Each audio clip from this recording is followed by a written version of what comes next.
You're listening to The Gary Harris Show on Tide 100.9 in Tuscaloosa. To influence the upcoming election. Click TuscaloosaThread.com for more local news, sports, and weather coverage. It's absolutely free all throughout the day. Don Hartley, Town Square Media, Tuscaloosa. The Gary Harris Show. UCM host Tider Insider TV. Crimson Tide Kickoff. Play-by-play for Alabama sports and sports director for WVUA 23. It's time for the Gary Harris Show on your home for Alabama sports. Tide 100.9 and streaming on the Tide 100.9 app. Oh my. Good morning. It's the TGIF edition. The first college football full Alabama football edition of the TGIF show for a 2024 season. I don't know if I'm ready. And so Chase has never been through this. So he's going to kind of get a indoctrination by fire, as they say, because we are so slammed today. We've got it all for you today. Great guest. Bama football trivia presented by T-Town Menswear, T-Town Gallery in the University Mall. We're going to do that. I'm trying to figure out the best time to do it because, as we know, Chase is by himself in the control room. Well, you don't know, but I'm telling you, you know now. He doesn't have anybody in there to help him. So the way we have to do this is we have to frame it where I have an interview going on so that he can be free to take the phone calls without having to worry about people calling in on the air. And so what we're going to do is we're going to do the contest. Now, I want everybody to listen to this first hour. I shouldn't even tell you. That's why, a lot of people have already texted me this morning on social media, what time's the contest? Because they want to call in or listen specifically when it's time for the contest. But I am going to go ahead and let you know. We're going to do the contest at 10 o'clock. Because Brett Pritchard with the Auburn Report, normally at 10:30, he's moved up. Larry the Music Man has moved back to 10:30. And while we're doing Brett Pritchard, because with Larry we'll take some phone calls. But while we're doing Brett Pritchard's segment, I'll do the trivia question as we come out of the open. And then we'll have that phone lines open that entire segment that I'm interviewing Brett. That way Chase doesn't have to worry about anything other than taking calls and qualifying people. And so, you know how it works. I'll give the trivia question. You have to be right to be qualified. But let's say we get 26 qualifiers. He takes them in order. Number one, Brian Thomas with your phone number. We need to get your phone number so I can get in touch with you to get you the gift. We're giving away that full. I put it out on my socials. You can see a picture of it on Twitter, on Gary Harris WVUA, or on my personal Gary Harris page. It is a full-size print of the Gravedigger from Greg Gamble. It's beautiful. You got Milroe on the left throwing the ball. You got Isaiah Bond on the right making the catch. We're going to do that at 10 o'clock, Bama football trivia. So we're going to be loaded. I'll give you the rest of the guests and all the lineup, SEC point spread predictions coming up and all of that here on this TGIF edition. But before we go any further, I need to tell you this hour of the Gary Harris Show being brought to you as always by Alabama Credit Union, member owned and not for profit. It really is just a better way of banking. I encourage you to find out more about your trusted partner for financial success. Embrace financial well-being with Alabama Credit Union. Go to alabamacu.com. That's alabamacu.com, or get by and see them at one of their many locations around the great state of Alabama. Alabama Credit Union, loans for real life. Some rules and restrictions do apply. See if you're eligible for membership and then feel good about your money and put a little extra change in your pocket. And here's the lineup for today. I already mentioned a couple of the guests. Excuse me. We've got Mike Paris, voice of the Jacksonville State Gamecocks, radio voice, coming up at 9:30. Jacksonville State had a tough game last night at home against Coastal Carolina. We knew it was going to be a really competitive game, but Coastal came in there and rolled over the Gamecocks pretty good. We'll visit with Mike about that. Then at 10 o'clock, as I said, it's the Auburn Report with Brett Pritchard. And at 10:30, Larry the Music Man, Larry Butler, Atlanta, Georgia, great session musician with a terrific background with some of the great bands in Southern rock history. We talk Southern rock and more every Friday here on the program. So, we're not even going yet, and I'm already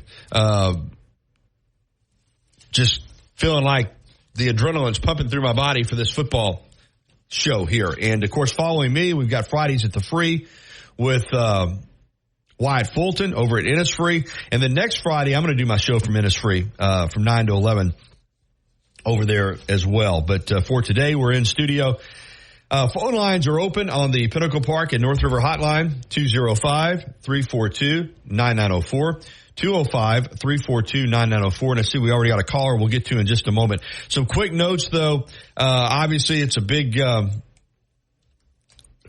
weekend for football, and it started last night, and high school football as well. And it was just crazy at the TV station last night. I'm watching college games. I'm trying to get in high school games. And we were busy last night, and we're going to be busy again this morning.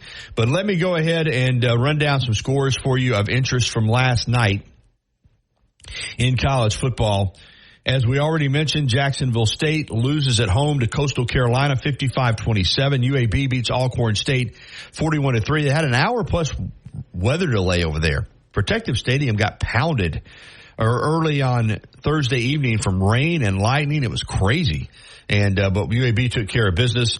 Colorado held off North Dakota State. Shadur Sanders threw for 445 yards.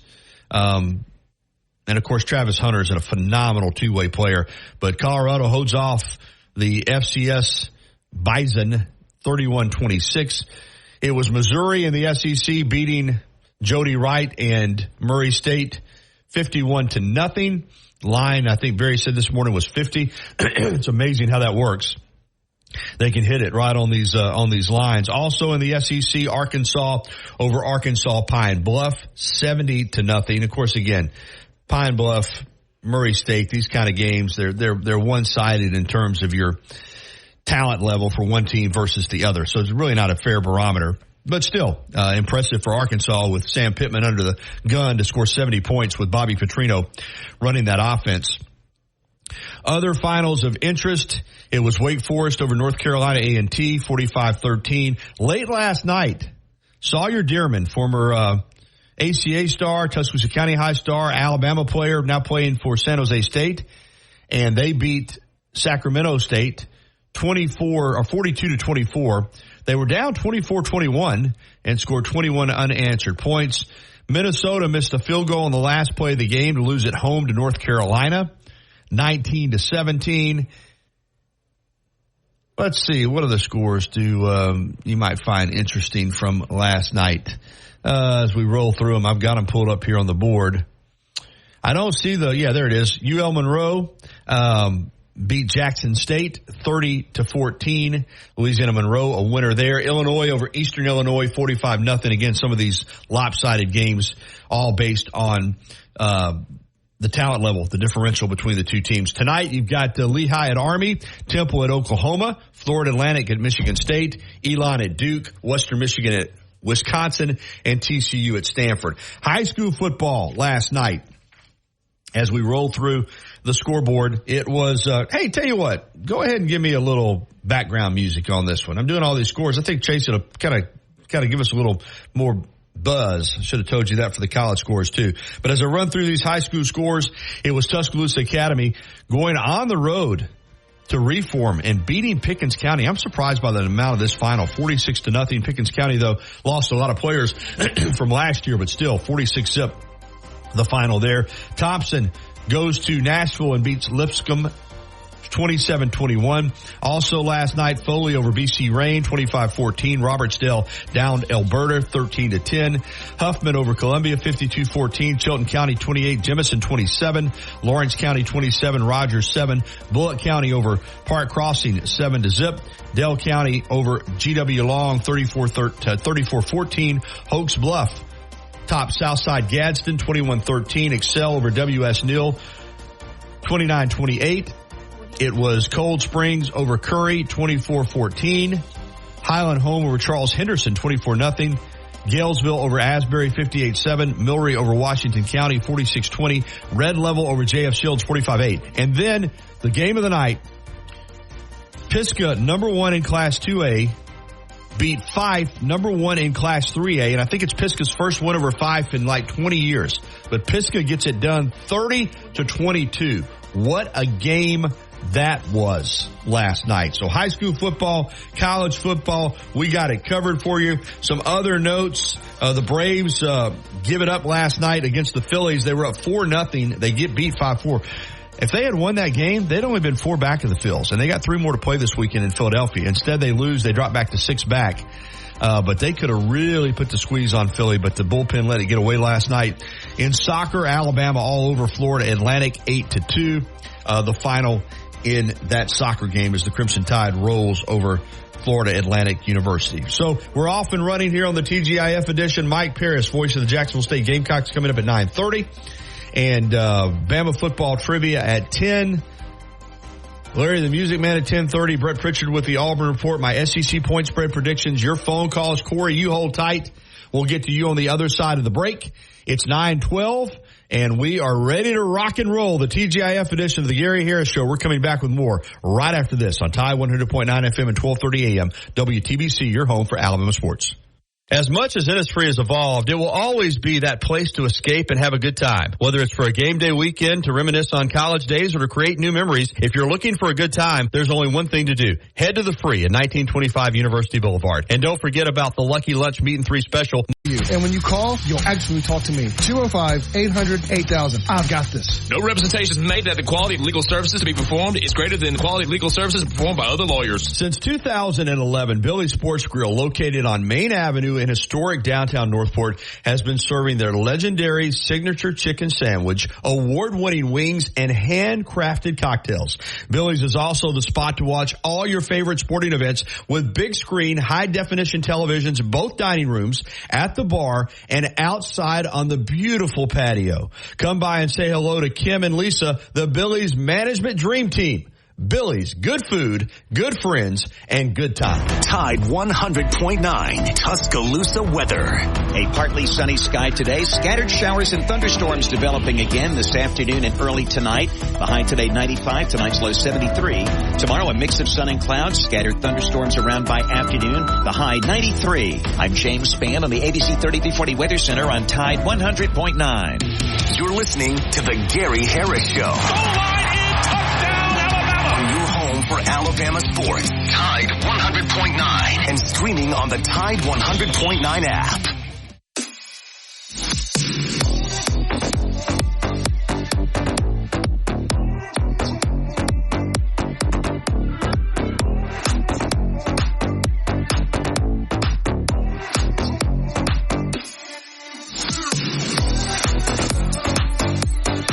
And it's 9:16. Welcome back into the Gary Harris Show. We're going to jump out on the Pinnacle Park at North River Hotline. 205-342-9904. 205-342-9904 is the number if you want to get involved. Pinnacle Park at North River, beautiful gated townhome community near gorgeous Lake Tuscaloosa. You have to see these townhomes to believe them. Find out more at pinnacleparknr.com. All right, our pal Corey from over in Trussville is going to join us. Good morning, Corey. Good morning, Gary. How are you this morning? Doing great. I'm ready for football, man. It's here. I enjoyed the games last night, and I thought North Dakota State was going to pull it out, but Colorado has too much Shedeur Sanders and Travis Hunter, and that's what did it. But I tell you what, North Dakota State, we know they're for real, and I think they have a good chance to win the FCS this time. They do. They absolutely do. They're always a threat, and they are a good team. Colorado's got 2 of the best players in the country. Travis Hunter and Shedeur Sanders are 2 of the best players in the country, period. On any team, they would be 2 of the best players. And Sanders throwing for 445 yards last night. Hunter playing both ways.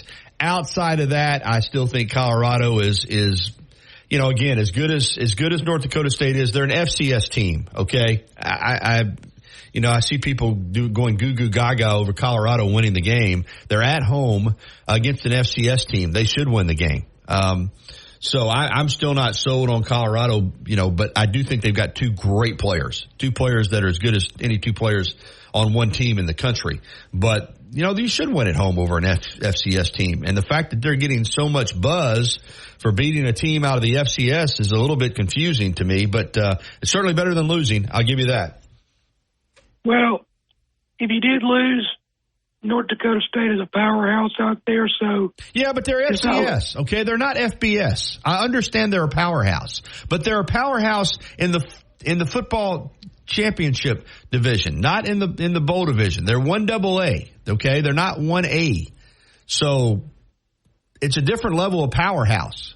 You know what I'm saying? They're not going to be favored when they play a team from a Power 4 conference. So it's a good win in that they won the game, but it's not like they beat Georgia or Alabama or someone like that. They played a team from a lower division. Yeah, I agree.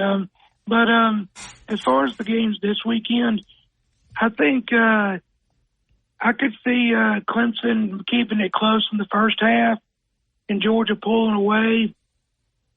And then with Miami, Florida, I'm going to go with I think Florida gets the win because they're at home. Because I think home field advantage does make a difference. I mean, even though I think Miami has better players, I just think that home field advantage makes a difference. And then I tell you what, that USC LSU is a coin flip game to me. Because while LSU probably has better athletes, both defenses played bad last year, and I don't think LSU really addressed much of their defensive problems. And we know Lincoln Riley teams can put up points. I would not be surprised if that game came down to a field goal or something like that. So that's going to be a good one. And then Texas A&M, Notre Dame, I can see that being a 7 or 10 point game either way. Mm-hmm. So that's just some of the games that I'll be keeping an eye on. Yeah. Oh, yeah. Me too, Corey. And high school football wise tonight, I got the local games with me. Who's Hewitt Trust we got tonight? Gaston City. Yeah, they got Gadsden City. So Gadsden City won last week. That's at Hewitt, right? Yes. Yeah. So I'm sure you figure Hewitt should be able to win that game tonight. Yeah, pretty easily. I mean, I would say maybe 40-something to 20-something, maybe. Yeah, okay. So, yeah, big weekend, man. I know you're fired up. I'm fired up, too, and it's good to have it back. And, we'll see how it all plays out. But it's going to be exciting. Actually, it was exciting last night. I was running around. I had no help last night. I was at the TV station by myself and trying to get all those college games corralled in and high school games. But it's exciting, and I'll be going full speed tonight with Football Friday from 10:30 to 11:30. And as far as Alabama goes, I like Alabama winning 49-10. All right, you got them 49-10, so you got them covering the 31.5 point spread. Okay, I got you. Yeah, I think Alabama or Kalen DeBoer wants to make a statement in this game to put a good product on the field. Now, could I see West Kentucky getting a couple of garbage touchdowns? Possibly, maybe. But as far as offensively, I think Milroe will put good stats up. I think the ground game will be good, and I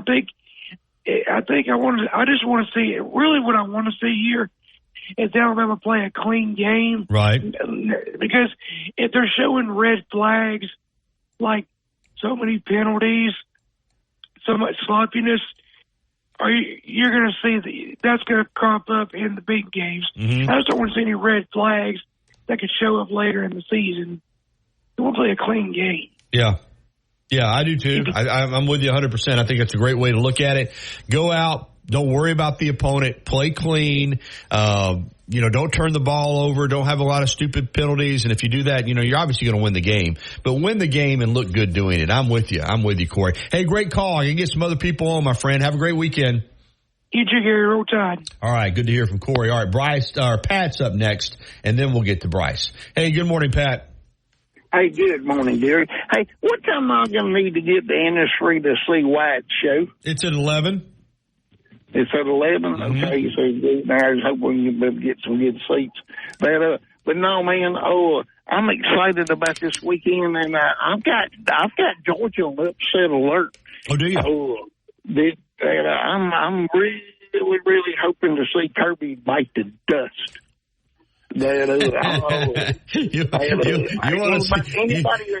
that sucker took his picture of my board when he walked out the door, I'd done it with Kirby Freeze, whatever crap his name is.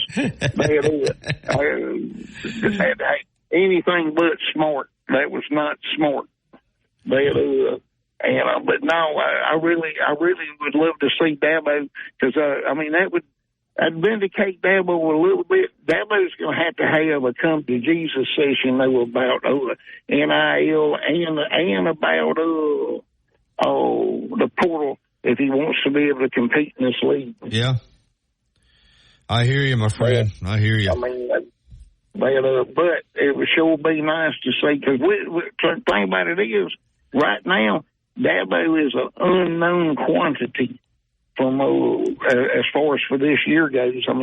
Nobody's projecting them to win their league even, and a win would be big time for his program. Yeah, there's no doubt about it. Be huge. Be absolutely huge. It'd be the kind of win that would get everybody back on board. You know what I mean? Oh yeah, but like I said, it would, and it'd be great for his recruiting too to beat Georgia. Oh, no doubt about it. Yeah, if he wins that game, all the questions about Dabo that are flying around will be gone. They will be gone. Everybody will be back on the bandwagon. Driving the bandwagon, but it's going to be tough. I still think Georgia's a better team than Clemson. They're playing in Atlanta, so it'll be tough for Clemson, but I'm with you. I think they'll make it a very competitive game. I do. Yeah, that's what I'm getting at. I'm getting excited for it, for sure. All right, Pat, I got to get a couple more calls on. Appreciate you, man. Have a blessed one, Gary. Have a great weekend. Thank you, Pat. All right, we're going to get to Bryce, and we're running through these calls because we got a guest coming up in the next segment. Hey, good morning, Bryce. Good morning. Hey, Gary, I got Colorado's schedule pulled up here. Yeah. Before Corey and them go and buy playoff tickets, they play Nebraska. But I think Nebraska can win that game at Nebraska. Colorado State, I think they can win that one. Colorado State can. And Baylor, I don't know what they got this year, but that's at Colorado. They might win that one. And Colorado and Gus, I can't remember last time I rooted for Gus, but I will, Yeah. And KSU at Colorado, I think Kansas State can beat them. So Arizona, I don't know how good Arizona is, and they're playing at Arizona. Colorado might can win that one, so that's 2 wins. Cincinnati at Colorado, that's a toss-up game. That might be the 4th win. TCU and Lubbock, we know how hard it is to play out there. So I got Colorado winning 4 games. How are they going to get to a bowl game? Utah, I know, will beat them. These people, like I just talked to my nephew, and you won't believe what he said. What did he say? Said that they're going to Dallas to take over. Well, listen, I think it was a good win for Colorado last night. I think they got 2 of the best players in the country. But again, I'm like you. It's an FCS team. As good as North Dakota State is at their level, right. They're a football championship series team. They're not a football bowl subdivision team. And you should win. If you're an FBS team in a Power 4 conference, you should be able to beat an FCS team. And they did, but it was close and it was down to the wire and it was a very good game. But I will say this, they had a jam-packed crowd at home, and it's much better than losing the game. So I get it that it's a nice win, but I'm with you. I'm not gonna crown them, a champion because they beat an FCS team, even though North Dakota State is a very good FCS team. Well, exactly, and they did have a new coach and breaking a new coach too. So you look at it that way too. And another thing, did you know who was in Florence this week? And I didn't know that, and I hated I missed it. Up in Florence? Yeah, Johnny Football was there. Oh, well, he was here in Tuscaloosa, too. Oh, well, yeah, he was in Tuscaloosa earlier this week. We interviewed him on WVUA 23. Yeah, he's doing some stuff for substance abuse, and he was in Tuscaloosa as well. Good. I think he's making the rounds. So yeah, I didn't get to visit with him, but one of our reporters got to interview him. So he's turned his life around, which is a good thing, and good. All that. So hey, I got to hit the break, Bryce. So give me an Alabama score prediction. Give me your Bama Western Kentucky score. It's 5-7. 55-7 Bama. All right. Thank you, Bryce. Hey, one other thing. Heart goes out to Coach Saban and his family, but it would probably be about a thimbleful difference to go see Deion or Johnny Football. I got He's going to be the guest picker tomorrow. Do you know that? Do what now? He's going to be the guest picker tomorrow. Johnny Football is. Oh, is he? Okay. All right, brother. Got to go. Thank you. All right. I appreciate you. And good. And I'm glad, too, that Bryce did mention, and I was going to mention it as well. Like I said, we kind of hit the ground running. But Coach Saban's mom passed away. The obituary was in the Tuscaloosa News yesterday, and certainly our thoughts and prayers are with the entire Saban family. Mary Saban Pasco, 92 years old, passing away, and was very close to Coach Saban and lived to be 92. So she had a long life, but our condolences and prayers are with the Saban family and really the entire Alabama football family that will mourn the loss of former head coach Nick Saban's mother at the age of 92, Mary Saban Pasco. All right, we're going to get to the break, and we're Tuscaloosa Tractor has great deals and financing programs on Kubota equipment to fit your budget. Tuscaloosa Tractor, Skyland Boulevard East. Don't you buy no ugly tractor. For more from Tide 100.9, let's it fly and there's it. Whoa. Follow us on Twitter, Facebook, and SoundCloud.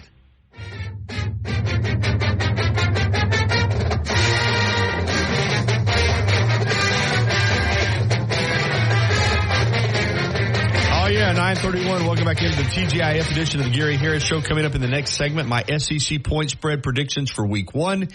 We got the Bama Football Trivia Contest presented by T-Town Menswear and T-Town Gallery coming up at 10. We're going to give away that full-size Greg Gamble color print, the Grave Digger, Jalen Milroe, and Isaiah Bond on the fourth down to beat Auburn last year at the Iron Bowl. We got a lot to do here on the show. We're going to be busy. It's already been hectic, but we're going to slow down just a minute and visit with my friend Mike Paris, longtime radio voice of the Jacksonville State Gamecocks. JSU opening up last night at home. We knew they were playing a really good opponent in Coastal Carolina. It did not go Jacksonville State's way. No way to sugarcoat this one. Mike will give us more of a description, but it was all Coastal Carolina 55-27. Good morning, Mike. Good morning, Gary. Well, you were there. You called the action. I mean, I was monitoring it on CBS Sports Network and showed some highlights on my 10 o'clock sportscast. Weren't many highlights, unfortunately, for Jacksonville State. They got down early and never really were in this one. Mike, what happened? Well, to be brutal, it was brutally honest, I should say. It was ugly. They control both sides of the line of scrimmage, and, you talk about big plays and skilled people and this and that, but it comes down to what happens with those guys up front, and their offensive line controls their side of the football there, and then defensive line for them, which I didn't think would happen. I thought, our offensive line was one of our strengths going in, but they still made it our guys up front too. So that was really the story of the game, just the way they moved the football, and offensively, we didn't do a whole lot. So long night for Jacksonville State, to say the least. It was, and it's disappointing because there was a lot of buzz about the game. The stadium looked gorgeous. You had a good crowd, national TV, and again, you're playing a quality opponent. But you kind of said it. I sensed there was a real letdown in terms of losing is one thing, but to get handled like that, I don't think anybody saw that one coming, did they? No, quite honestly, didn't. I really thought they have 50 to 55 new guys, and we're probably about 60 new faces in our program. And I really thought, it was going to come down in fourth quarter, but didn't turn out that way. In fact, talking to their folks after the game, they were a little surprised.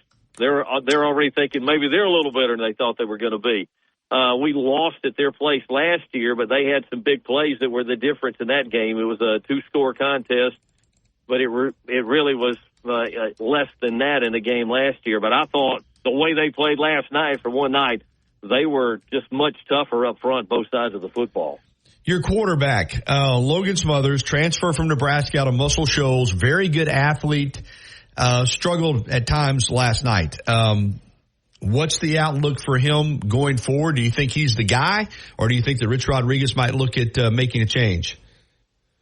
I wouldn't be surprised. I mean, it was a game-time decision, flip a coin, really, between he and Tyler Huff, who had transferred in, started his career at Presbyterian, and then from there at Furman was a SoCon, Southern Conference Player of the Year last year as they won the SoCon championship. And I think Smothers got the call last night because of year experience in the program and running the offense. And quite honestly, last year he was beat up and not healthy, had surgery as soon as the season was over last year.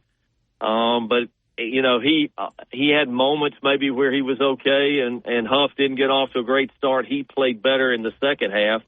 He might have been a little over-anxious, a little juiced up at the beginning. So to answer your question, yeah, I think it'll probably be wide open again. And, you know, we got to play a whole lot better next week because we go to Louisville and play them. And if we do not play better, that one, of course, would get out of hand in a hurry.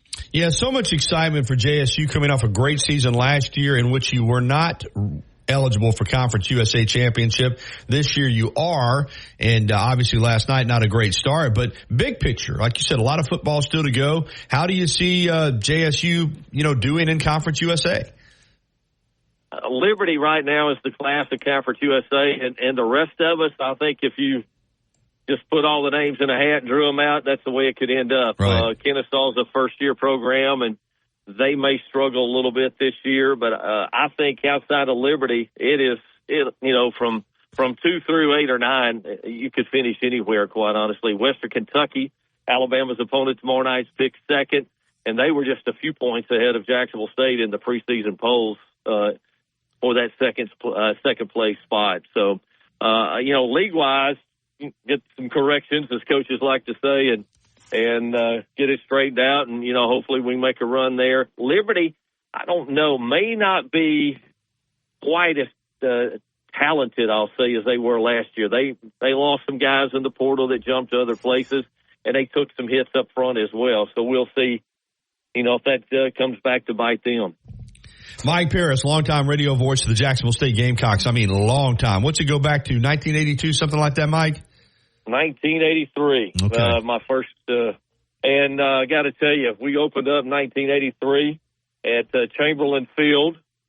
Well, a whole lot different these days. I'll just put it that way, from that little place over there at Chattanooga. Brother was the head coach. Bill Oliver was the head coach at Chattanooga at that time. Jim Fuller was the head coach at Jacksonville State. So it's a lot of difference between 1983 to now with the Jacksonville State program. Well, there really is, and I'm so impressed with you know, like I said, watching some of it on TV last night, showing the highlights. The stadium looks incredible. The university has grown. They've really invested in athletics, and it's not just a blind move that Jacksonville State has made. They put a lot of effort into it. I said a lot of resources, and even though last night against a really good Coastal team, they took it on the chin, as you said, outside of Liberty and Conference USA, Jacksonville State, you know, it stacks up with all these teams. It seems to me from the outside looking in, Mike, that this was well thought out. A lot of planning. This wasn't just one night they woke up and said, "Oh man, we got to go Division I." JSU did this right, it appears. I will be, in all honesty, tell you that struggled early. But since then, the first few years, you know, things have gone pretty well in all sports. We've had our moments. The football complex now just finished it, and obviously it's not going to be the size or things of Power 4 schools, but it is just a first class, I'll put it that way. It is a showplace and just many steps above, you know, what we were with the old field house from 1974 until 2 years ago, really. It took about a year and a half to 2 years to finish this project. Looking at doing something with an indoor facility at this point in time as well. And you look at what we've done in baseball, and with what we did in baseball, we've been able to get some SEC folks to come in and play us in the home series. We upgraded the basketball facility a few years back as well. So you're right. You know, there's been some planning thoughtful process, as you put it, to get to where we are. And hopefully I won't have to do any more post-game interviews where a head coach like the former gentleman in Tuscaloosa wasn't happy at times. Our guy was not very happy after the game last night and talking to him. Yeah, to have a coach like Rich Rodriguez with his track record to come in there, the credibility that lends, and like I said, last year, a great year.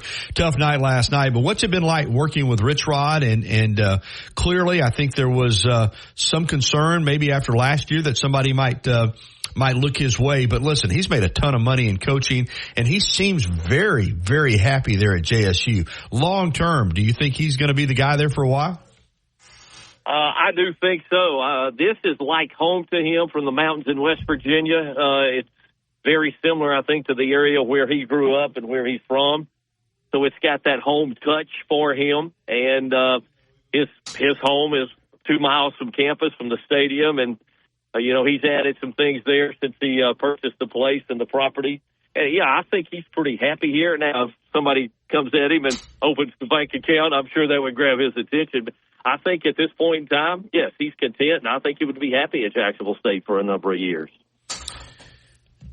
You've, as I said, over 40 years as the radio broadcast voice. But this year you've got Eli Gold kind of joining JSU, doing some TV stuff, doing some other sports, legendary broadcaster in this state. For you to be working with Eli some, not literally working with him, but to have him part of the Jacksonville State family, that's been a big PR pop for JSU as well. Yes, it has. And Bill Bussey, Bubba, with Rick and Bubba Morning Shows, part of the team now, if you will. He's coming, their show ending later in the year, and he's part of it, heading up actually the broadcast side of things from the ESPN Plus coverage to what we do with radio. So, yeah, we made a splash there with some things. For Eli, he'll get to do a couple of games this year, ESPN Plus. Of our 6 home dates, 4 of them either on the ESPN platforms or like last night with the CBS Sports Network, part of the package with Conference USA. So, yeah, it's interesting, I guess, when you're looking for things, the people involved with us and associated with Jacksonville State now. Yeah, no doubt about it. All right, you got Conference USA schedule coming up, but as you said, next week, an opportunity to go on the road against a Power 5 conference team in Louisville, coming off a poor performance. How do you see that game? Are you feeling like that Jack State can go in there and make some corrections and be competitive in that one on the road? That is what I would hope. Obviously, you're going to be outmanned and outgunned in some places, and especially as you go down the depth chart, that's where it shows up when you play an opponent like this from where we are as a mid-major Group of 5 program. So, obviously, just get back to the practice field. I would imagine they'll be out there tomorrow. I don't think they'll be out there today, but probably be out there tomorrow. And they may do some stuff, trying to loosen up the bodies after last night and whatnot. But I think offensively in particular was a little disappointing from that standpoint. We had more holes to fill defensively going in, new defensive coordinator as well from that side of things. And again, only 3 guys really returning from defense last year. I'm talking starters or from the depth chart total from that standpoint. So, and I think that showed up at times in the game last night, and just got to figure out a way to get it going here. Final question before I let you go and get on about your business. When you look at Jacksonville State, and we've talked about all the things that they've done with the facilities and moving up to Conference USA, long term, and I'm talking about down the road, and it really is it's the question for all of these Group of 5 or other conferences outside the Power 4. The playoffs been expanded to 12. It may be expanded eventually to 16. When you're at a program like Jack State and you're the voice, is there a feeling that somewhere along the way you have a chance to get in the college football playoff? Yes, I think so. Now, obviously, a lot of things got to fall into place. I'll put it that way.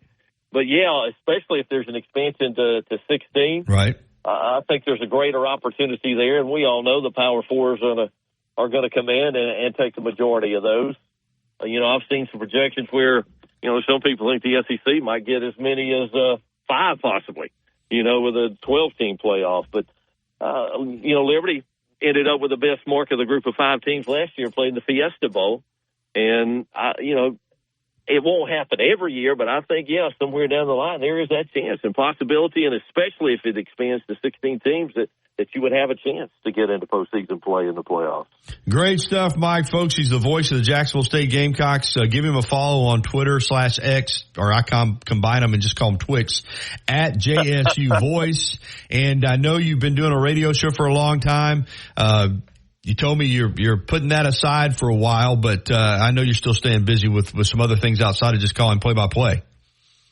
I'll do some I actually retired as a full-time employee from the university 3 years ago, and that opened the door for me to do some high school stuff. So I got to go get ready for a high school game tonight. There you go. Yeah, the Thursday night college, Friday night high school. I love it. Who you got tonight?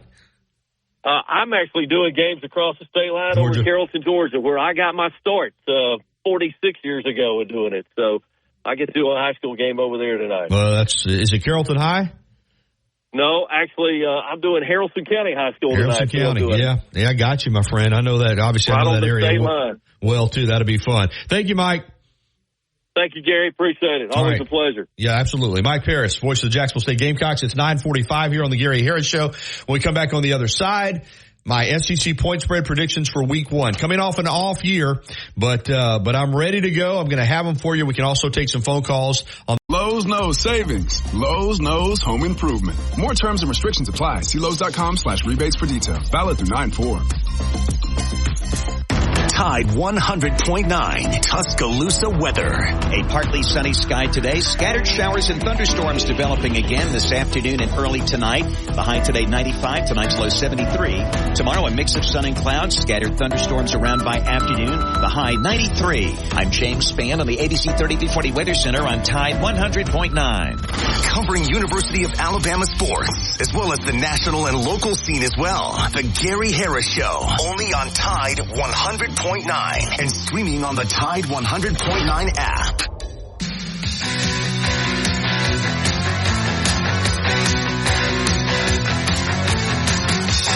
All right, 9:49. Welcome back into the Gary Harris Show here on Tide 100.9 FM at 12:30 a.m. WTBC. Mention again about the music. On the TGIF edition for so long, we had the weekend music, and then the Cure as the Friday getaway song for the first hour. And what's happened, as I've said before a little bit, we've had some issues with our podcast getting flagged for copyright infringement because some of the songs, unfortunately, so we've been a little more careful with the music, but we're going to try to work in some of the instrumental versions so that the lyrics don't get caught up on the podcast and get back to that weekend music. But we're adjusting right now, if you're wondering why the music has been a little bit different. But it's still the TGIF edition. We're still having fun.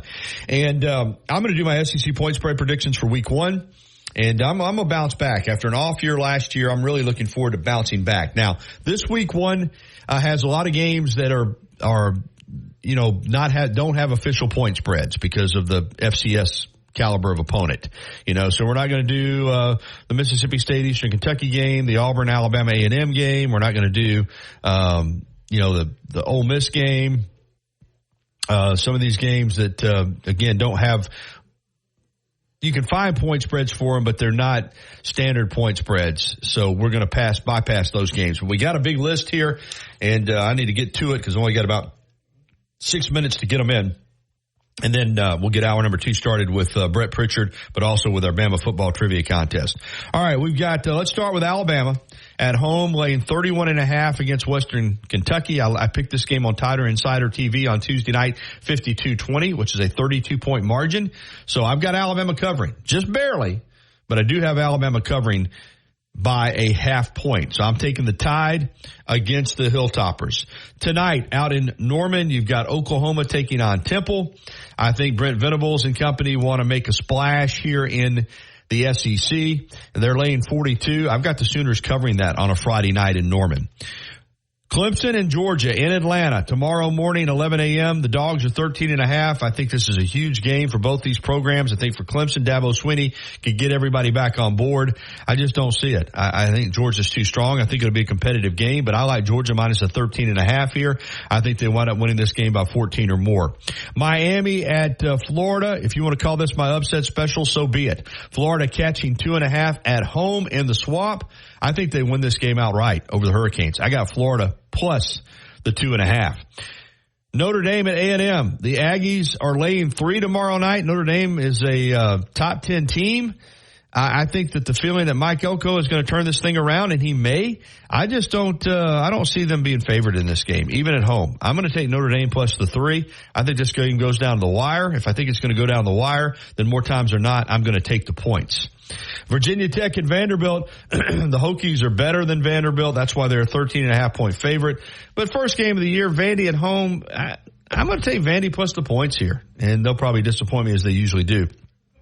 Colorado State at Texas. The Horns laying 32. Colorado State's not a bad team, but again, just like Oklahoma coming into the SEC, they're going to want to make a statement. I'll take the Horns minus the 32 here over the Rams.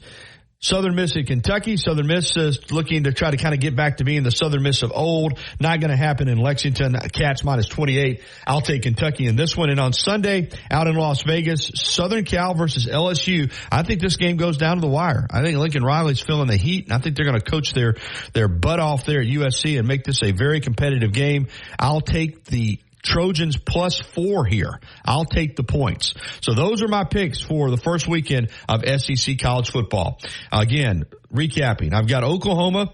I've got Georgia. I've got Florida. I've got Alabama. I've got Notre Dame. I've got USC. I've got Vandy. I've got Texas. And I've got Kentucky. And right now I'm going to jump out on the Pinnacle Park at North River Hotline, and I got Ellis. Good morning, Ellis. You in town? Yes, sir.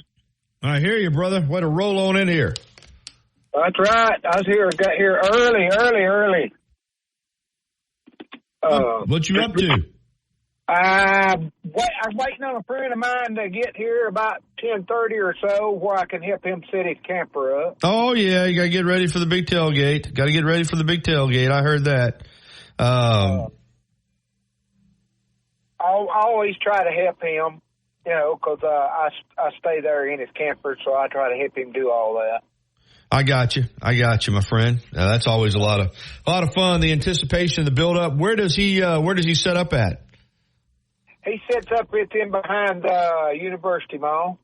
Okay. That's a good spot. So y'all will do that and then just enjoy the Friday before the opener in Tuscaloosa, and then tonight I'm sure have a little bit of fun, and then all day tomorrow, and then the game tomorrow night. Yeah, you'll be a tired puppy by tomorrow night, probably about 10:30.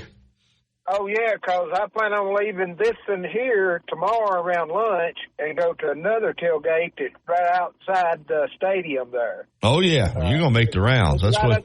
It's right up the street from Rammer Jammers. I got you. Yeah, well, you're gonna make the rounds, man. That's what. Go ahead, Ellis. You ever heard of them? The Twitter tailgates. I have. Yeah, with Kit Kat and all that. Yeah, I've heard. Yeah, I know that group. Oh, yeah, exactly. Yeah. Yeah, I've been tailgating with them for years. Oh yeah. I see them on social media. See Kit Kat and all the big tailgates. Yeah, that's big time. I think Fowler's came by there and visited with y'all a few times, hasn't he? He has. Still like to hook up with you here one weekend before the game, or. I want you to. In fact. Tomorrow, with it being a night game, and I got my high school show tonight, so I'm covering the game tomorrow, and I'm doing a live shot. You and I follow each other on Twitter. I know that. Shoot me a message in Twitter. I did this morning, but I done the messenger. Yeah. Well, shoot me a message with your phone number, and I'll get in touch with you. Okay. Yeah, do that, Ellis. Sounds good. All right, brother. It's already 94 degrees. Oh, I know. I hope we get a little bit of a break tomorrow. Hey, give me your score prediction. 48-17. 48-17, Bama. Hey, thank you, Ellis. Roll Tide, Gary Harris. Roll Tide, Ellis. All right, that's going to do it for the first hour. It's been brought to you by Alabama Credit Union. Hold tight. When we come out with hour number 2, we're going to kick it off with the Bama Trivia question. The entire segment, Chase will qualify you. I'll be interviewing Brett Pritchard with the Auburn Report. And then when we close out the segment, we'll close down the phone lines.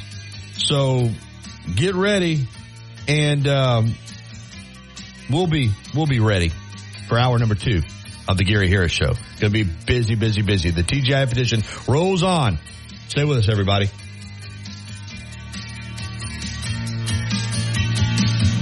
The Tide Tailgate Show on 95.3 The Bear and Tide 100.9 WTBC 1230. Roll Tide. Tuscaloosa's Old Colony Golf Course is an 18-hole championship layout designed by 1976 U.S. Open champion Jerry Pate. Director of Golf John Gray and fitting specialist Bob Montgomery are PGA certified. Mike Shivitz is the head professional and director of the Tuscaloosa Junior Golf Program. Call today to secure it. And these changes within just a couple of days. Text support to 511-511. These statements have not been evaluated by the FDA. This product is not intended to diagnose, treat, cure, or prevent any disease. Tax fees may apply. WTBC Tuscaloosa and W265CG Tuscaloosa, a Town Square media station. Tide 100.9 and streaming on the Tide 100.9 app.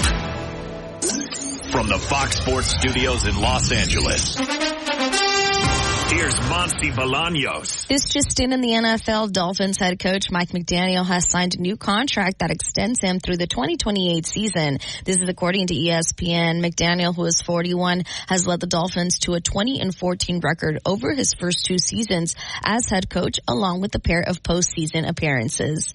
Tragic news out of the NHL, where 7-time All-Star Johnny Gaudreau of the Columbus Blue Jackets and his younger brother Matthew were killed when they were reportedly biking and struck by a suspected drunk driver. Johnny Gaudreau, who won the Hobie Baker Award as the top college player while at Boston College, was 31, and his brother Matthew, who also played at Boston College, was 29. Last night in Major League Baseball, the Dodgers became the first team to win 80 games this season after beating the Orioles 6-3 and now lead the NL West by 4 games on Arizona, while Baltimore is now 1.5 games back of the Yankees for the top spot in the AL East. Now, this hour's West Alabama real-time news update from the Tuscaloosa Thread Newsroom. Labor Day weekend and opening weekend of college football will put a record number of people on Alabama highways this weekend. Earlier troopers will be out in force to assure safety on highways and waterways. The mother of former Alabama head football coach Nick Saban has passed away at the age of 94. Mary Saban Pasco was survived by 2 children, 6 grandchildren, and 4 great-grandchildren. Former United Mine Workers Regional Executive James Gale Kearns has been indicted on federal court charges of destruction of Warrior Met Coal Company property during a year-long strike in Brookwood. Get 24/7 local news coverage and sports updates when you download the free Tuscaloosa Thread app and sign up for twice daily email newsletters. The Gary Harris Show. UCM host Tider Insider TV. Crimson Tide Kickoff. Play-by-play for Alabama sports and sports director for WVUA 23. It's time for the Gary Harris Show on your home for Alabama sports. Tide 100.9 and streaming on the Tide 100.9 app. All right, here we go. Hour number 2 of the TGIF edition. College football is back. We got Brett Pritchard on hold, waiting to give us the Auburn report. Brett from the Auburn Blitz will be with us in just a minute. But we've also just got Chase by himself in the control room.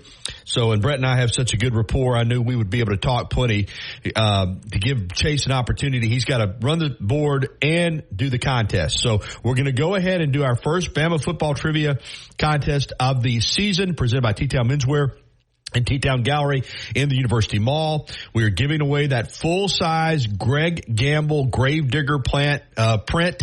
It's beautiful. It's got Milroe on the left side making the throw and Isaiah Bond on the right side making the catch to win the Iron Bowl over Auburn. So that is our first giveaway prize. It is beautiful. All right, again, the phone number to call in for our trivia contest on the Pinnacle Park hotline is 205-342-9904. 205-342-9904. We're going to qualify this entire segment, and then we'll shut down the phone lines as we go to the break.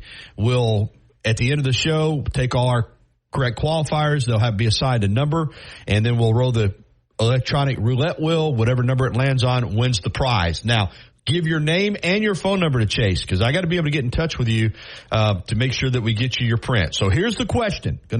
Nick Saban is no longer the head coach at Alabama. We know that. But in 17 seasons as the head coach at Alabama, he played 17 opening games against some really good teams. A lot of those were those those neutral site games, top 10 type matchups. What was Nick Saban's record in season openers at the University of Alabama? What was Nick Saban's record in 17 season openers at the University of Alabama as the Crimson Tide's head coach? That is our question. Call now, 205-342-9904 to get qualified. Again, the question, what was Nick Saban's record in season openers at Alabama? The phones are off and running, so I'm going to punch Brett through now, and we'll talk a little Auburn football. Whew, it's the first Friday of college football season, Brett, and I'm already whipped.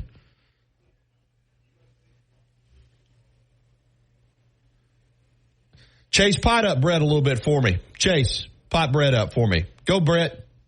Hey, buddy. Can you hear there me? We go. Yeah, it's just the two of us, and he's trying to run the contest, and the phones are ringing off the hook. But I got you loud and clear. But and next week I'm going to be at Innisfree. So I said, well, let me get 1 week in the studio under my belt, and then we'll do Innisfree next week. But yeah, we're ready to go, man. It cranked up last night with a really nice schedule of games, more games tonight, and then, of course, Alabama and Auburn on Saturday. The Tigers, I've really found it interesting when I heard Hugh Freeze earlier this week at his press conference was asked about, what he expects, and he said, I really don't know what to expect. I mean, it's we got new coordinators, and you're playing a team that that you outclass in terms of talent. I got the feeling he just kind of hopes that they're clean, that they play clean, no dumb mistakes, no turnovers, no penalties, right? That they just go out and just do the things that they have practiced to do. They're going to win the game, but how you win the game, I think, is important, right? Yeah, we talked about that yesterday on our show. It's really more about Auburn than it is Alabama A&M in this game. And it's no disrespect to them, but it's more about, what does Auburn look like? And I think he makes I think he gave a fair answer there. I don't think anybody knows. I mean, it would be, crazy to come out and say everything's just clicking on all cylinders and expects no mistakes and puts, high expectations on a team that, again, is basically brand new.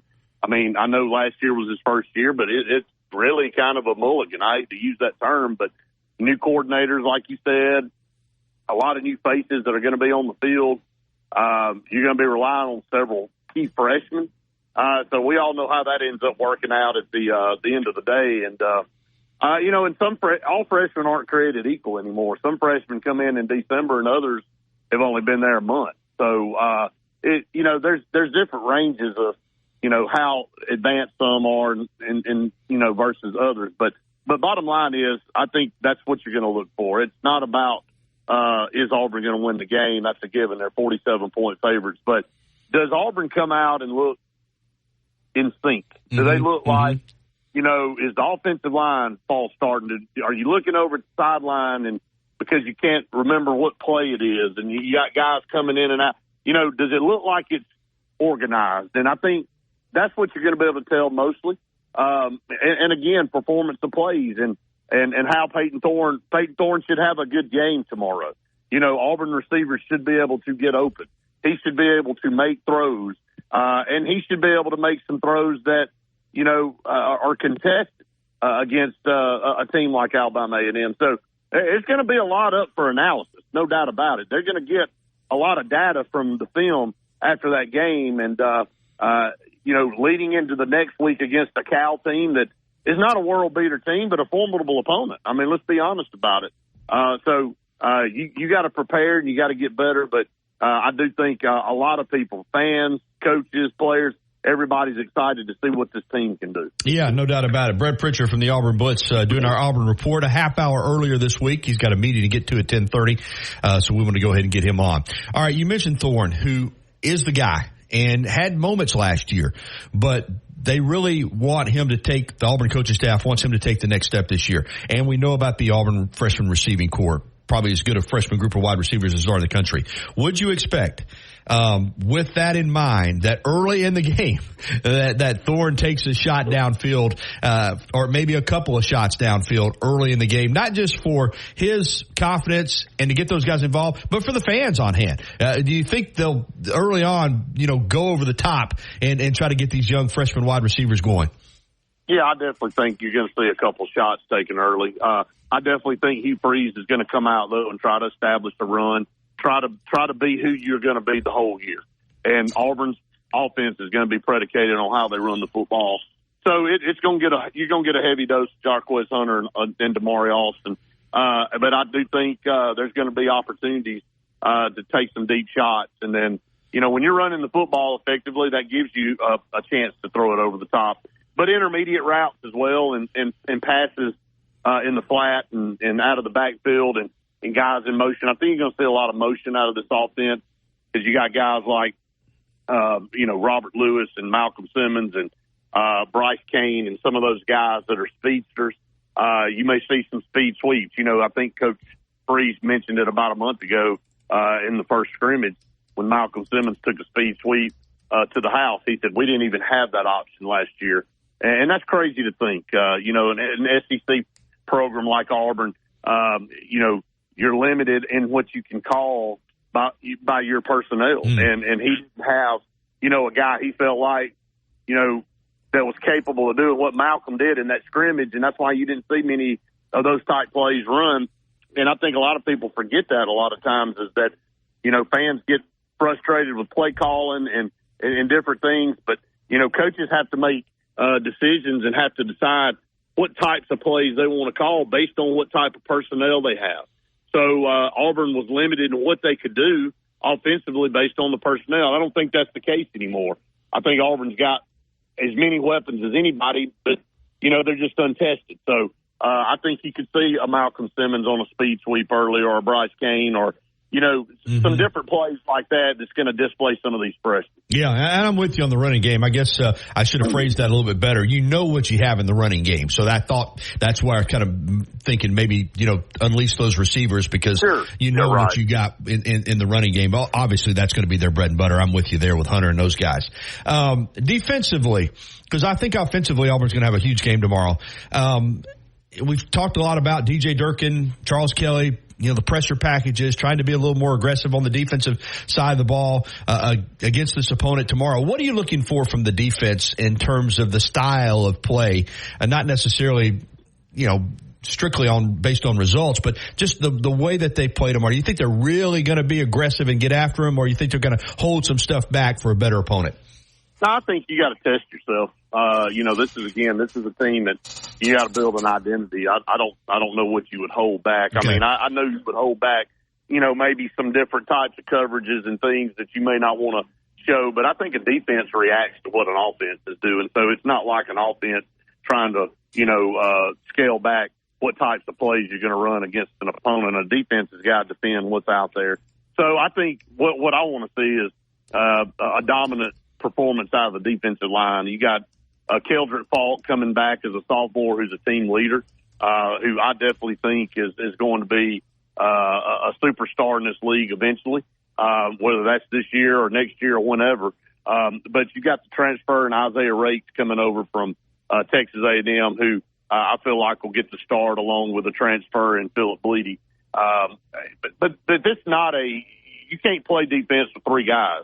You got to have 8 or 9 or 10 that you feel comfortable working in and out of that rotation. And Coach Durkin said we don't have a depth chart, we have a rep chart at Auburn. So you're going to see Malik Blockton. I think you're going to see maybe some Jason Jones worked in, a Gage Keys. I think you're going to see a freshman in Morris Williams get a lot of snaps as well. So you're trying to build depth. But you want to be able to show that you can control the line of scrimmage against the team like A&M especially. So I think all eyes are going to be on that defensive front. I feel like the linebackers, when you got Jalen McLeod, Eugene Asante, those type of guys, Austin Keys are proven guys, veteran guys. I feel real solid about that. But there are question marks on the defensive line, so I think a lot of people are going to be watching that. When I look at Auburn football, even in the down years, and on a run right now, 3 straight losing seasons. But the kicking game has, I can't ever remember Auburn not having a elite kicking game. I just can't. And now this year, Alex McPherson, who's one of the finest kickers in the country, what is his status? I know that it hasn't been an injury, but it's been some type of intestinal non-injury issue that's slowed him. Is he back and ready to kick in this opener? What's the latest with him, Brett? He's just gotten back into kicking. He's been, this gastrointestinal thing is serious business. Yeah. And I mean, it's a lot of pain, and when you drop a lot of weight like he did, I think he got down to 140 pounds. Ooh, Lord. And, just a lot of, I mean, it's just rough, I mean, no other way to spin it. And when you look at it that way, getting back in shape, getting back in, even though you're a kicker, you got to get back to a point where you have the endurance. So it's been good to have Towns Magoo there as a guy that comes in as a true freshman. And I think you'll see both of them. I would think he's been cleared to play and, been working on trying to get back as fast as possible. I think it was maybe a little bit longer of an outlook for him to come back, so maybe ahead of schedule, which is a positive for him and a positive for Auburn. So, I think Auburn's really good in the kicking game with both of those guys, which is a blessing. So, my hopes are to see Alex McPherson out on the field Saturday, simply because of what he's had to deal with and what he's had to battle. All right, what's your score prediction for tomorrow night down at Jordan Hare? Yeah, these are always tricky. I think if Auburn does what it needs to do, they can score. They can score 55 points. I think second team, third team guys in the second half give up some scores to Alabama A&M, but I'm gonna say 55-10, something around that range. So it should be about a 45-point difference, which I think Auburn's favored 47-48 right now, which is always sketchy when you're trying to look at those betting lines. You're like, man, 47, I take that or what? But I think Auburn's going to score as much as they want to if they're performing like they should. And then on the flip side, I think our defense should be able to line up and take care of business against an Alabama and A&M type opponent. Yeah, never nothing sketchy. At game time, Missouri was laying 50. They're up 48-0. They kick a field goal to win 51-0. There's nothing sketchy. I'm being facetious, but it is amazing how. It's never sketchy, man. Never sketchy. Hey, real quick, I know you got to go on, but some of these big games this weekend, just a couple quick thoughts. Clemson and Georgia in Atlanta. I think it could be interesting. I think we need to see what Clemson's about now. Dabo Swinney's really taken the approach that he doesn't want to use the transfer portal, and he's going to try to continue to do things the way they've always been done. And, to be honest with you, I'm kind of pulling for him on it. I mean, you got one hand, you got to be proud that, a guy sticks to his guns, but also, you got to also be, receptive to change. And a lot of times if you're not receptive to change, you get just kind of pushed out. I think Nick Saban was a good example of that years ago when he changed, what he liked to do on offense. Nick Saban, to turn into the type of offense he had to turn into, kept him in the game and kept Alabama winning championships. If he doesn't make that change, his career may end earlier than that. He may get phased out. So I think it'll be an interesting game to watch. It's a top 15 matchup, so it's definitely intriguing. But, is Georgia going to be the powerhouse that everybody's chasing this year? Well, we'll see on Saturday. We all like picking upsets. I got me one. And I may have egg on my face, but I'm picking Florida to win outright in the Swamp against Miami. What do you see in that one?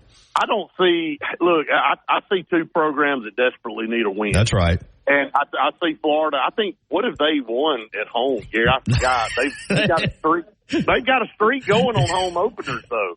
Oh yeah, it's 30-something in a row. Yeah, it's they hadn't lost in forever. Yeah. I mean, it's hard to. I think Florida needs this game more than Miami, to be honest with you, because when you look at their schedule, it is absolutely brutal. I think if you look down, you got to see that as a win. And if they lose that football game, I really don't see Florida winning more than 4 or 5 games this year if they lose that football game. Yeah, it's a huge game. Another big game, and I get it. I it's funny how fans are. Jimbo Fisher was the best thing since sliced bread, and now he's trash. But they bring Mike Elko in, and Mike Elko, as soon as he left, A&M went down. I think he is a good coach. I really do. I like the guy. I like his approach. But I don't see, even at home, I think the wrong team's favored here. I think Notre Dame catching 3, a top 10 team. Now listen, a lot of people are saying Notre Dame's overrated, but I just think this game is going right down to the wire, and I like the points here. You may disagree. What do you see in that one? I'm with you. There's a lot. It's going to be a raucous environment in Texas. No doubt. It is. And, Notre Dame, what have you done for me lately? I saw a graphic of Power 5 teams with the longest streak since their last national championship, and I think it's been 35 years now for Notre Dame. So, Notre Dame's played for some championships, but they haven't been able to win anything. They just, to me, always seem to disappoint. So I would not be shocked if Texas A&M holds serve at home and gets a big win to start the season. And lastly, on Sunday night, this is kind of that new car type game. It's all shiny. Lincoln Riley wins a lot of games. Brian Kelly wins a lot of games, but neither one of them have ever won a national championship. And they leave their schools where they were at for a long time. Riley to Southern Cal, Kelly to LSU. Interesting game. And I think even though they're established winners, I think there's pressure on these two coaches at their programs to do more than just win games, to win a championship. Wouldn't you agree? Oh, there's no doubt. And you said it. Like Lincoln Riley, first of all, I don't know that he understands that there is another side to the football, that you do have to play defense at some point. And then last year, that's what killed LSU. Yeah, absolutely. They had a great offense and a horrendous defense. So which team's going to play defense Sunday? That's the question. And, so far I haven't ever seen a Lincoln Riley-led team even look like they want to consider playing defense. So, I like LSU. I like LSU in the game. It's a hard note. I'm going to go with SEC any day of the week. Both teams have lost key players. Obviously, Jaden Daniels being a massive loss for LSU. So they've, they got to prove some things at quarterback. But if I were a betting man, I'm going to ride with LSU in this game. Brett, man, I appreciate it. I know you got to get to a meeting. Great stuff. And you got the Auburn Blitz coming up at noon. Absolutely. Be on the air in about an hour and a half. And got Jason Caldwell on with us. We'll be previewing the game and talking about some of these key visitors coming in tomorrow as well. Yeah, I probably should have gotten to that, but we'll talk again next week. Thank you, man. All right. Thank you, brother. All right. Brett Pritchard with the Auburn Report. All right, listen, it's 10:21. All right. Chase has got one final caller on. We're shutting down the phone lines after this caller. Chase, we'll get to the break. We'll come back and see how many qualifiers we've got, and then at the end of the show is when we will do our electronic roulette wheel and pick a winner. But a lot of qualifiers. Phones ring off the hook. I've also got some social media messages that I will go ahead and get to Chase. And if you've social media messaged me, then I will. I'll get you entered as well during this break. But we'll be back with more. 30 miles, and if they don't have what you need, they'll get it. Cypress Supply, 2036 62nd Avenue, Tuscaloosa. Cypress-supply.com. Los Tarascos has been serving Mexican favorites like burritos, fajitas, and quesadillas since 1999. Their new location is at 4100 Owen Parkway in Northport. And of course, you can find Los Tarascos in Tuscaloosa at 110 Skyland Boulevard. The bar areas feature big screen television so you can enjoy your favorite sporting events. Los Tarascos features daily happy hour specials. New vehicles to serve our clients. Purchase tickets before they sell out at ESWAChampionsball.com. That's ESWAChampionsball.com. Life doesn't wait for when your finances are in perfect order. It just happens. But no matter what surprises come your way, Alabama Credit Union will be here to help make it affordable with great personal loans, mortgages, and auto loans. They offer an easy application process and fast decisions so you can stay focused on feeling good about whatever life brings your way. Alabama Credit Union will be here to help make it affordable with great personal loans, mortgages, and auto loans. Alabama Credit Union, loans for real life. Visit alabamacu.com to learn more. Some rules and restrictions apply. See if you're eligible for membership, then join today and feel good about your money. Tide 100.9 Tuscaloosa weather. A partly sunny sky today. Scattered showers and thunderstorms developing again this afternoon and early tonight. The high today 95, tonight's low 73. Tomorrow a mix of sun and clouds. Scattered thunderstorms around by afternoon. The high 93. I'm James Spann on the ABC 3340 Weather Center on Tide 100.9. Follow Tide 100.9 on Facebook today to watch our live shows, read the great articles, and interact with Bama fans today.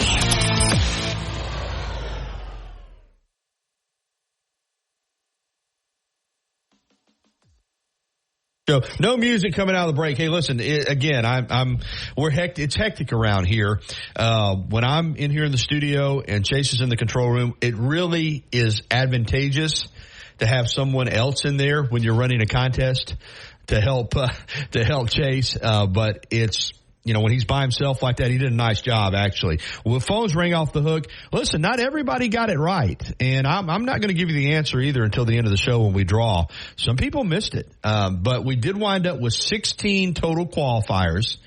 16 total qualifiers. So, again, what we'll do before the end of the show, we will have the electronic roulette wheel. Your name and phone number, you're assigned a number based on how you qualified. So the third qualifier is 3. The 8th qualifier is 8, right on through 16. We'll roll that wheel 1 through 16. Whatever number it lands on, that's our winner. So if you were the 9th qualifier and lands on 9, you win. So we take any guesswork out of it. There's no, it's just strictly based on the way that wheel rolls and where it stops. It's totally by chance. But you have to qualify, and we did get 16 qualifiers. So we'll do that at the end of the show. So anyway, just giving you an update on that. Phone lines are shut down. Appreciate everybody calling in. I am surprised. I thought that was a rather easy question based on Nick Saban's success level, but some people missed it. So that's okay. Though at least, hey, listen, that's why you have to get it right. We could just say we'll just qualify everybody, but what's the fun in that? So you have to get the question right. It isn't just enough to call in. If you call in with the wrong answer, of course, you can always call back and try to get it right the second time. But 16 qualifiers is what we wound up with, and we will draw for a winner draw, I should say, roll the electronic roulette wheel, digital roulette wheel at the end of the show. Coming up in the next segment, we got Larry the Music Man talking some Southern rock as we break away from football. Although we talk football, he's a huge Alabama football fan as well, and be interested to see where he's going with his segment this week. And also, if you want to call in and talk to Larry, we've had a lot of people call in about, again, he is a terrific long-time session musician, played with, in the studio with some of the great Southern bands throughout history, and has a wealth of music knowledge. So if you've got a question, a lot of people have called in about bands that they watched when they were growing up at different places, and we've had a lot of fun with that segment, so that's coming up on the other side. Hey, the YMCA is offering a great special through the end of September. Join now, and you'll pay no joining fee, so that'll save you some cash. Just go in and sign up, get joined to become a member. Also, 10% off all your personal training packages. That includes whether you want to get a single package or you want a duo package for you and a friend or you and your significant other, 10% off. Take advantage of personal training. It really is a great way to get you over the top when it comes to your fitness. All right, it's 10:28. We're going to take a time out. When we come back, we're going to visit with Larry the Music Man and talk a little Southern rock. We'll do that next right here on the Gary Harris Show on Tide 100.9 FM and 1230 AM WTBC.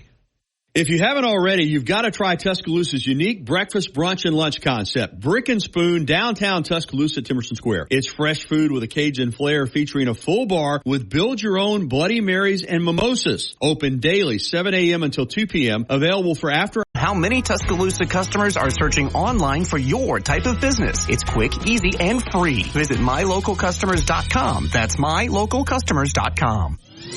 You see him on WVUA 23 covering sports and on Tider Insider TV on Tuesday nights. Don't miss a minute of the Gary Harris Show. Weekdays from 9 to 11 on Tide 100.9.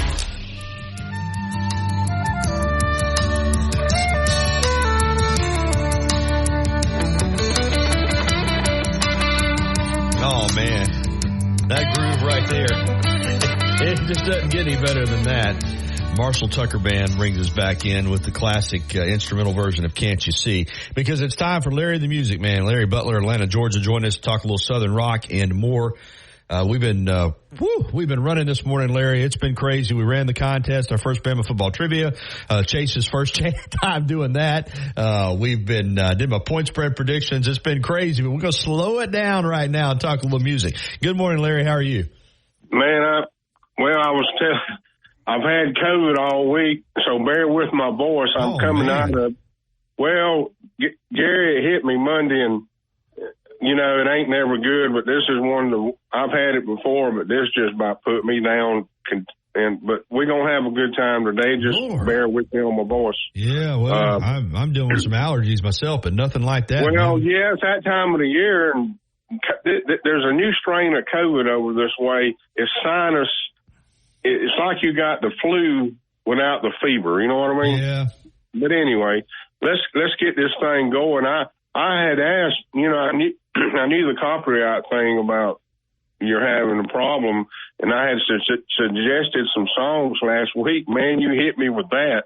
You couldn't do any better than Can't You See? Well, I almost started. I wanted to cry. I said, "What a song!" Yeah, we Toy and the boys. We wanted to. We're trying to figure it out how we can work around the copyright for the podcast. It's nothing to do with the radio. We can play anything we want on the radio, but it's the lyrics, not the music, that gets you. So we're trying to find some instrumental versions and get a little groove, and then hopefully soon we'll have our board situated where when we play the podcast, we can cut the music out. But anyway, we're working around it, and hey, man, we're ready to go. If people want to call in and talk to you. Let me suggest Always Jessica by the Allman Brothers, great instrumental. And there's a song, Revival, off the second album, Allman Brothers. It opens up heavy instrumental. Yep.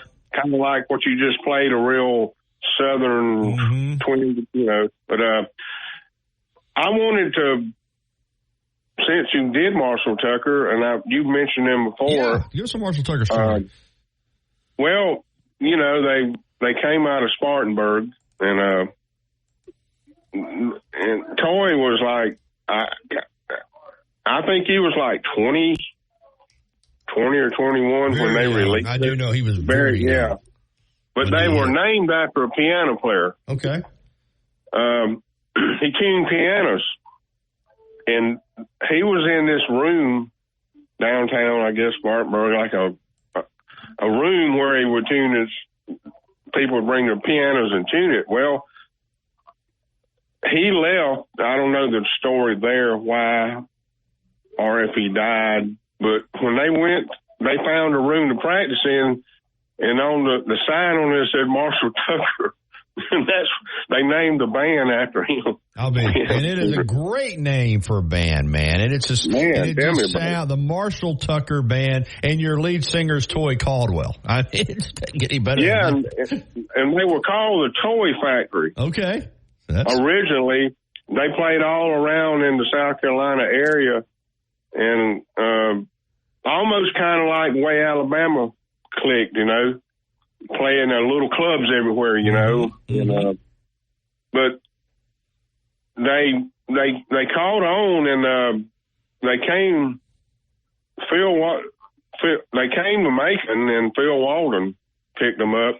This was after Dwayne died, so there was a big board there, and I told you our manager, and I still got the copy of the album, promotional copies. He said, this is going to be the next big thing in Southern Rock you watch. Man, he was right. I mean, they when that album came out, man, they took off. And all of a sudden, they were headlining all shows, And, of course, Allman Brothers regrouped and got back together when they got Chuck Leavell. And then after Barry died, he was replaced by Lamar Williams. And, man, what a story. And they just, they had that, one of their biggest songs, money selling wise, was Heard It Ain't a Love Song. Yeah, I love that tune. That's a great song, yeah. Carolina Dreams album. It's in my bedroom framed. Mm-hmm. That's one of my favorite albums. Well, Heard It Ain't a Love Song single on the 45 was one of those as a kid that, just on the old record player that I just absolutely wore the grooves out. You pick up the needle, you play it, you pick it up, you play it, you play it. You know, that was one of them. That song, I wore that one out. The Wings song, Silly Love Songs, was another one that I wore out, but I loved Heard It in a Love Song, man. I mean, just a classic tune. Toy was a very good steel guitar player. Mm-hmm. And they incorporated that in their sets. He'd have that steel set up, and there were certain songs like Fire on the Mountain. You know, he would play the steel, but they just, I don't know, man. They had a unique sound, and that drummer, Paul Riddle, I've met Paul before. Buddy Rich called him, you know, Buddy Rich, one of my favorites. Yeah, maybe ever. Yes, and Paul Riddle, he said that kid to this group, Marshall Tucker, he said he's really got it going on. What it was, Paul incorporated rock, jazz, and country all in one groove. Wow. And if you listen to a lot of Marshall Tucker's jam, it's a real jazzy flow. Like, remember the first song off the album, one of the songs off the first album, Highway Song? You might not remember it, but it had a real jazz feel to it. And I thought that was what a compliment from Buddy Rich, you know, for a guy up in South Carolina to get recognized like that. So, but okay, I enjoyed last week with the input from the callers. That's kind of, you know, you and I talked about that's what we wanted. Yeah, if you want to call in and talk to Larry, 205-342-9904. If you got a Southern music story or just want to ask a question, he can help you out. He knows these people. He played with a lot of them, and it's interesting. I do want to ask a question about, you mentioned Marshall Tucker, and I know, again, there's different sections of the country that fall into the Southern music scene, but the Macon, Atlanta, into the Carolinas, it seems like you it seemed like everybody kind of knew everybody else, or if they didn't know them personally, they knew of them. You're on the road, you're touring, you're all trying to make it. It seemed like that was a pretty tight-knit fraternity, either through personal relationships or just word of mouth. Am I right?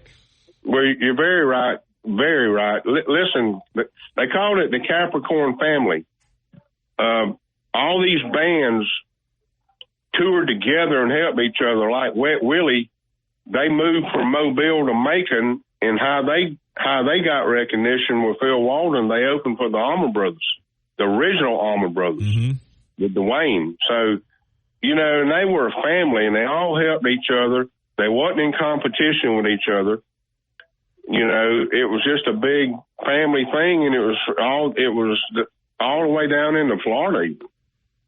I mean, you know, everybody took care of each other and made sure everybody was busy. And like the Allman Brothers asked Wet Willie to go on one of the tours, you know.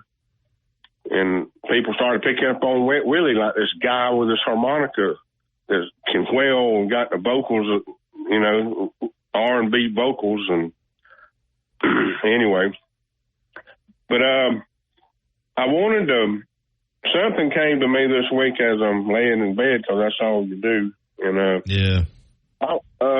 was thinking there was a group from Alabama.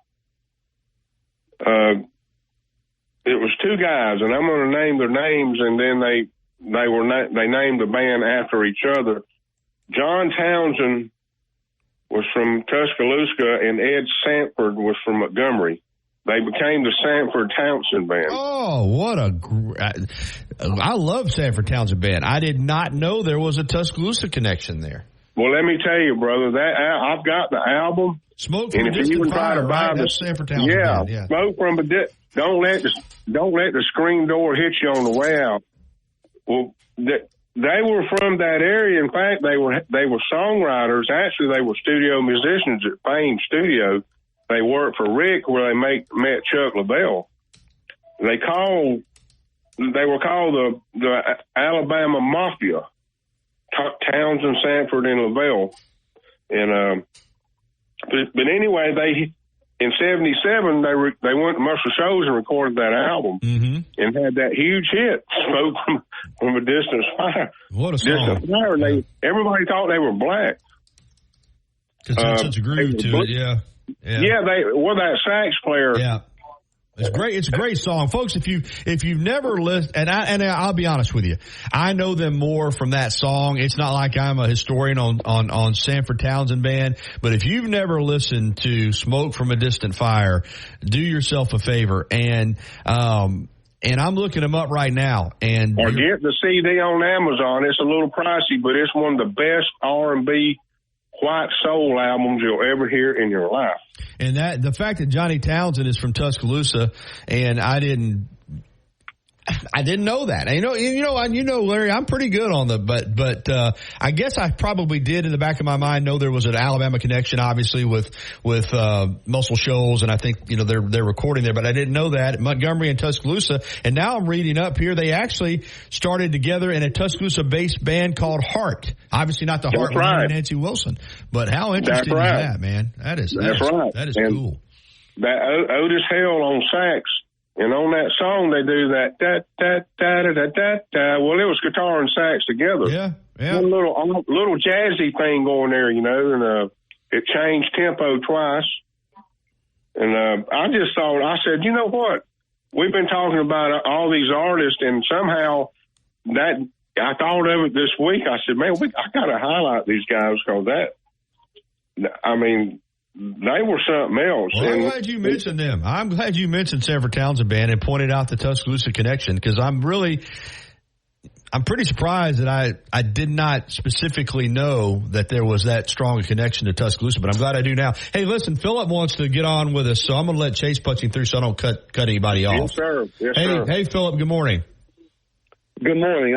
Larry is just amazing. I love listening to Larry, and he's just an amazing guest, Gary, and I'm glad that you got Larry. He's amazing. But I want to tell you, I sent in a little blurb a minute ago to your chat thing, but the Rolling Stones song, just to show you how time is such a weird thing, but the song Under My Thumb, which is one of the best songs they've ever recorded, in my opinion. Oh, yeah. That song was recorded over 57 years ago. Yeah, I see your app message now, Marty. Well, don't want to give you away. I see your now, Philip. Yeah. You call in under Mardi Gras when you're on the message, but go ahead. Yeah, I use a fake name. I work for an uptight agency, and they go crazy. But that is an amazing song, and it was recorded. The fact that it was recorded 57 years ago is mind blowing.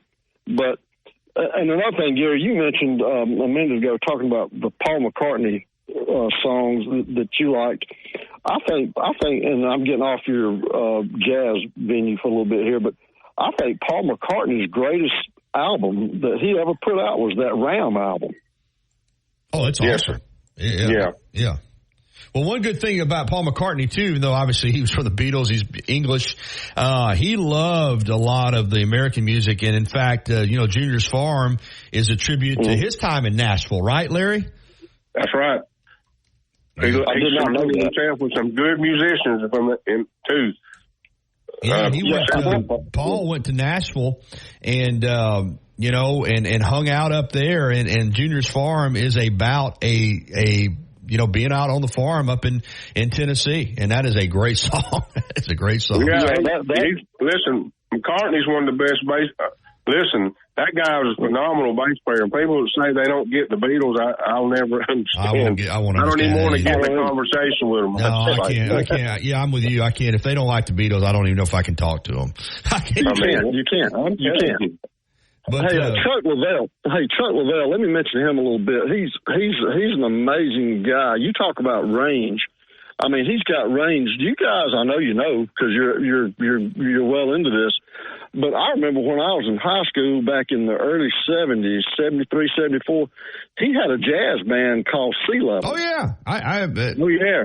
Absolutely. I think that was after the Allman Brothers, yeah. Yeah, I think that he's still, that side of his musical mind, he still does some stuff, that outside of the Stones where he taps into that, man. He's a brilliant musician. First album is a killer. Yeah, I got to get him on. Oh. Got to get him on. Oh, Lord. Hey, man, Larry, it was a pleasure talking to you, man. And Gary, and it's Philip, are you the one that calls Barry and Wimp every morning? I do. It's because work-wise, it works for me. I get there a little bit. Martin's show starts so darn early, and then I'm on Eastern time, and I can sort of settle in at work, and everybody vanishes, and I can call Barry and Wimp, and then I start getting where I can't. And so, yeah, I'm the guy. Where do you live in Georgia? I live in Lynette. I live right on the state line. I can put right now. I can put 1 foot in Georgia and 1 foot in Alabama. How about that? The old dual time zone question. Do you stay on Central Time Zone or Eastern Time Zone? That's like Columbus, Georgia. Yeah. You walk into Phoenix City right across.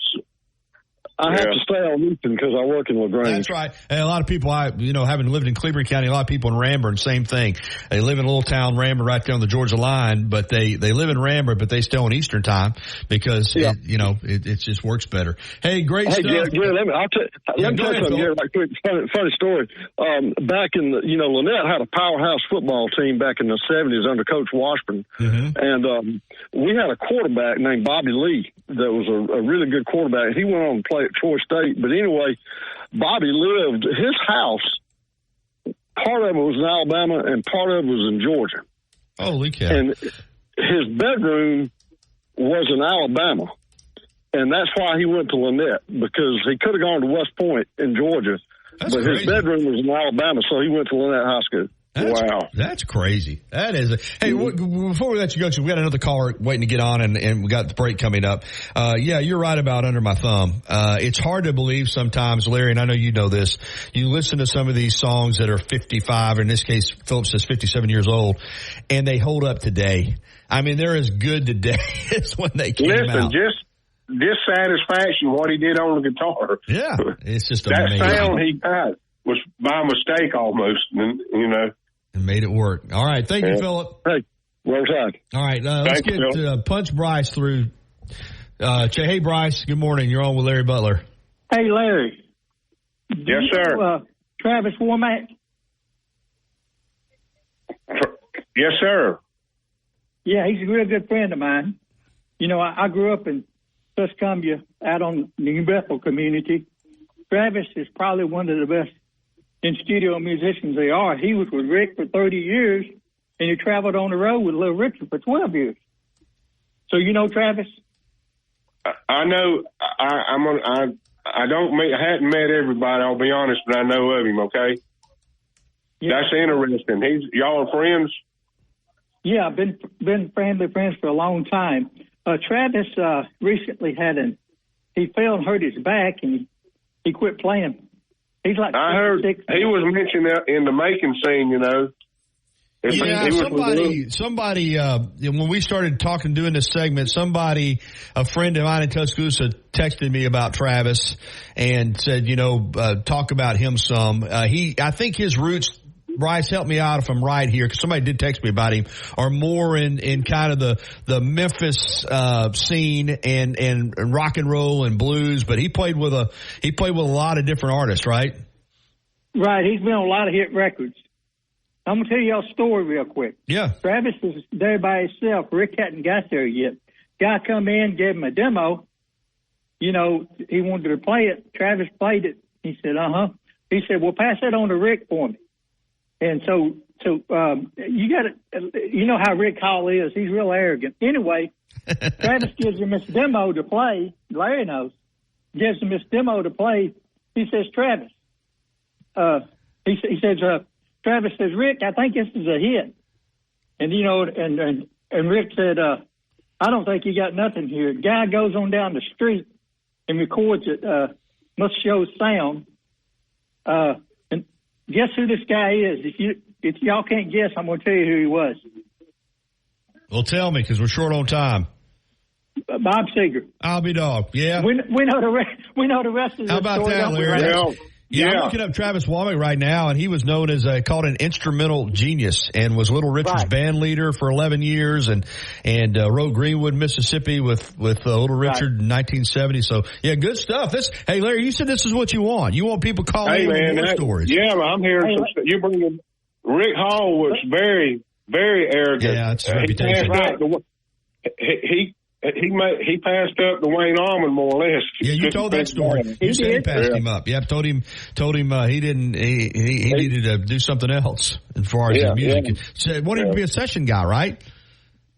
Yeah, and he said Dwayne says, I got a sheet for the Stars. This is not me. And Rick said, you're a damn fool. Yeah. Hey, Bryce, man, that's awesome. Listen, guys, we know how One fast other this thing, goes. I'm going to tell you this real quick. Yeah, go quick. Before Percy passed, Travis and Percy did a gospel album. I have a copy of it. Oh, wow. It is great. Well, you might have to get me some of that music. You might have to get me some of that. Hey, listen, guys, I got to go because I'm a bust here. I got to come back. I understand. I appreciate y'all letting me come back and talk. Hey, thank you, Bryce. Bye. Appreciate it very much. Larry, appreciate you, man. I got to run. We'll talk again next week. Yes, sir. All right, it's 10:52. We'll take our final break and come back and close out the show and give our trivia contest answer and spin for our winner next year on the Gary Harris Show. Coming up on The Game with Ryan Fowler. One day closer to the University of Alabama kicking off a new era under Kalen DeBoer. We've got you covered. We're going to get you ready for the big game. SEC Parlay Pick Contest presented by Brian Harden Construction. We'll also feature Brent Beard, Lee Sterling, and Rodney Orr. Join us this afternoon starting at 2 p.m. here on The Game on Tide 100.9, 1230 WTBC. Your home of Alabama Crimson Tide Sports. The longest running sports program. DEAL or text DEAL to 511-511. Text DEAL to 511-511 today. All dogs are unique. Your dog results can and will vary. Message and data rates may apply. Find Tide on Twitter @Tide109 to keep up with show announcements, guests, and our reporters in the field. All right, 10:56, we got to go fast. Tall Pines Golf Course open this weekend for public play. Give them a call, 205-556-1232 to book a tee time, a hidden gem in Tuscaloosa, Tall Pines Golf Course. Okay, thanks for the app messages. We got one from Drew and one from Philip and one from Bryce, and appreciate those app messages. All right, here was our trivia question. What was Nick Saban's record in Alabama season openers? The answer is 17-0. We had 16 qualifiers. He never lost an opener in Alabama. Roll the electronic roulette wheel and let's see where it lands.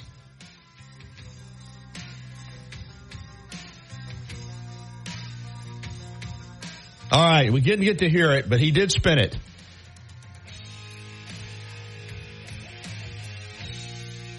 All right, Tony, listen to me. And we didn't hear the spin, but he did spin it. It just didn't go out over the air.